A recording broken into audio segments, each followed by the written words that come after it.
The Southern University baseball program ranked number 7 in the Black College baseball poll and has a weekend series, a home series against Arkansas Pine Bluff in his 4th season as the head baseball coach of Southern is Chris Crenshaw. Of course, in his first season, the interim season, the Jaguars in 2021 winning the SWAC tournament championship, and on Monday, a huge win against, of course, LSU right there in Baton Rouge, ranked number 18 in the country, as Chris Crenshaw joins us here on BOXTOROW. What's going on, Coach Crenshaw? Welcome back to the program. Hey, thanks for having me on. Absolutely. Your thoughts? That's a huge win for the program. It's not like you're akin to these kinds of wins. However, when you can do it against LSU, which is right there in Baton Rouge, also ranked number 18 in the country, it's got to make it that much more special. Yeah, it's a big win for us. It's a big win for the university. So I'm glad we was able to get out there and play good baseball. How were you able to do it? 12-7 victory. I mean, that's, you really had, you were able to cushion yourself in that last inning with 3 runs, but you led for a good bit in terms of the number of runs for all of the game. Yeah, we led the whole game. We did a good job of swinging their balls in the strike zone and putting them in play. I think we struck out a good bit. I think we struck out 12 times, but that's what happened when you face guys that got power stuff. But the balls that we could put in play, we made sure we put them in play. How do you look at this win? I know you said it's good for the university, and you've been around baseball a long time. How do you? Is it just another win for you? No, it ain't just another win. It's a big win. I don't want to sound like it's not a big win, but it was a big win. But to me, getting ready for this weekend is important. Because we played good on Monday, that means we got to go out and play good again because now it's expected.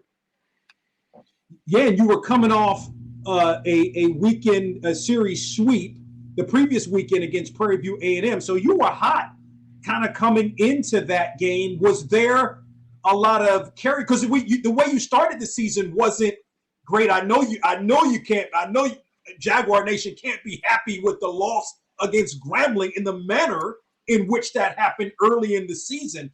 But was there some carryover from the Prairie View A&M series? Yeah, we're starting to play good baseball.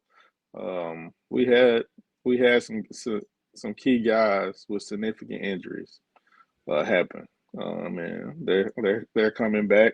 We're getting healthy, so we're starting to show the team that I thought we were going to be. We're starting to show that now.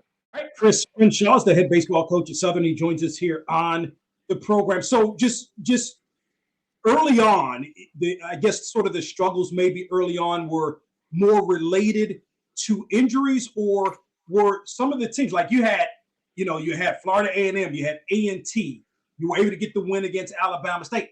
Those are some really good programs. Yeah, a lot of it was guys being new to the program, new to how people get up to play against us, and then we had some injuries to go along with that. Talk about the sweep of Alcorn State a little, maybe just a couple of weeks ago. You were able to sweep the Braves. That's a good win to keep you right in first place in the Western Division. Yeah, we needed to take care of business that weekend to put us in a situation to play for first place. We did. We went out and played good baseball. We got 2 good pitching outings, and then on Sunday we had to swing the bat, score some runs to sweep that series. Chris Crenshaw is the head baseball coach at Southern, joining us here on the program. You mentioned pitching well against Alcorn State. Conversely, in last week's series, in that weekend series, you were able to sweep Prairie View A&M, but you had to really score some runs this time around. Sort of speak to that and having to kind of outscore the Panthers. We weren't scoring a whole lot of runs early, so we started doing a smaller group work in the cages and stuff, and hitting BP on the field to work on some things. And the things we've been working on started to carry over to the games. And we were very productive offensively the last 2 weekends and Monday. So what we worked on is starting to show. What did you work on? 22 runs against PV? You must have worked. I mean, you all must have been seriously working. Yeah, we were working on having a better understanding of what we want to do offensively and a better understanding of the strike zone. I want to ultimately ask you how you're growing as the head coach at Southern. That said, you found success immediately as the interim coach. You won the SWAC tournament championship. It's not like we know everybody knows you've been with the program. It's not that. But was it difficult? Were these last couple of seasons difficult because you had so much success early on? No. Last year we were just banged up down the back stretch. We limped into the tournament. Nick Wilson was throwing good, so we knew we had a shot at winning one game. And we just needed to figure out the other part. But when I got a healthy team, we're pretty good. 21 year, my interim year, we limped into the tournament. The starting lineup that I had the first game of the tournament was the starting lineup I had the first game of the year, and that was the only time I had it. Was when we got back to the tournament where everybody that started game one was healthy and played together. 22. We stayed healthy the whole year. I don't remember having any injury that kept the same lineup from not going out to play.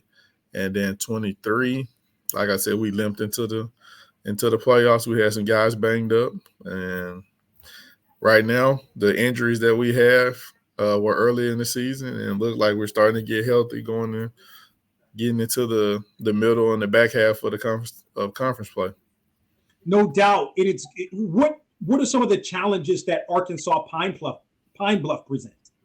They got one guy. They got two guys with high batting averages, probably top in the country right now. We got to find a way to keep those two guys quiet and make everybody else contribute in ways that they haven't contributed this year yet for them. Being an assistant coach, Roger Cador, legendary coach, many SWAC tournament championships, many players to play in Major League Baseball. You were an interim coach, an assistant coach with him for a couple of years before taking over as interim coach and now head coach. What did you learn? But you knew him, you coached at Jackson State. Jackson State had a lot of success in terms of baseball, especially winning regular season championships. What did you learn from Coach Cador? Coach Cador really taught me how to become a man, how to handle business, when to handle business. He always said you handle business before lunch. That's when everybody wants to do business. And then as far as practice, he wanted me to create a good routine that the guys could get into. They knew what to expect. And when guys know what to expect and what to do, it carries over to performing in the game. And you played for him. You played for him? Do you still get advice from him? Yeah, we talk all the time. I let him come around. I don't keep him from not being around. He's always welcome to show up whenever he wants. The field house that we work out of is the Roger Cador Field House. So how can I not let the man with his name on the building come around? Yeah, you're right, Coach Chrenshaw. I don't think that would be too good. Couple more thoughts.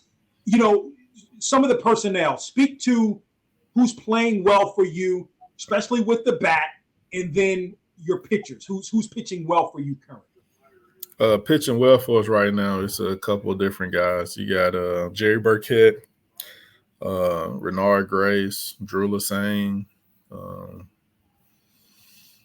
Christian Davis, Genesis Prosper. That's just to name a few.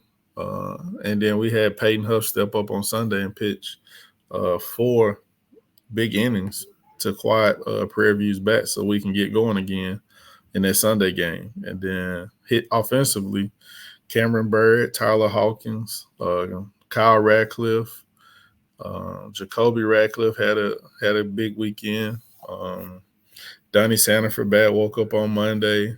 Jalen Mack has been batting 4 holes since he's been back healthy, and KJ White has been really good for us as well. Is Cameron Bird healthy? Like, he's got 5 home runs. He's slugging .571. Yeah, he's healthy, and he's playing. He was a guy that we got out of the transfer portal, and he's doing well for us. Last thought, how are you growing as the head coach of Southern in now your 4th season? I would say I've grown a lot. If you ask the seniors on this team this year, we kind of grew up together. Because when I became the head coach, they were freshmen, and now we're 4 years later, and they're seniors. So I would say I matured a lot. I have become more reliant on my players instead of me trying to take control of everything. I kind of let them go out there and play, and I step in and interfere when I need to. I like that. Interfere when you need to. Chris Crenshaw, the head baseball coach at Southern, joining us here on the program. Again, the Jaguars are number 7 in the blackcollegebaseball.com poll, have won 4 straight games, hosting a weekend series against Arkansas Pine Bluff. Coach Crenshaw, listen, really appreciate the time. Continued success to you and the Jaguars. Appreciate it. We need it.